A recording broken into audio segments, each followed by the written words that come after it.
కమెడియన్లో bullet Bhaskar రూటే separate. Career ప్రారంభంలో radio జాకీగా పనిచేసిన ఆయన మిమిక్రీ ఆర్టిస్టుగా కూడా మంచి గుర్తింపు పొందారు.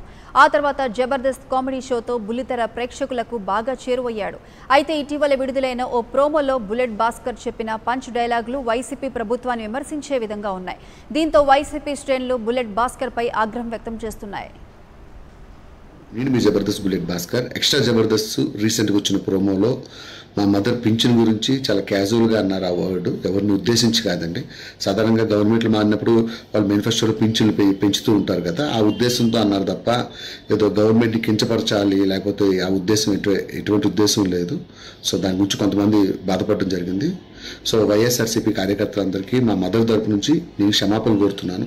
అది ఫ్లోలో అన్న పదమే తప్ప గవర్నమెంట్ కానీ అలాంటి పదాలు ఎక్కడ వాడటం జరగలేదు, నార్మల్గా అన్న పదం. సో ఎవరైనా ఫీల్ అయితే మాత్రం అందరికీ మా మదర్ తరపు నుంచి నా తరపు నుంచి ఐఎమ్ ఎక్స్ట్రీమ్లీ సారీ.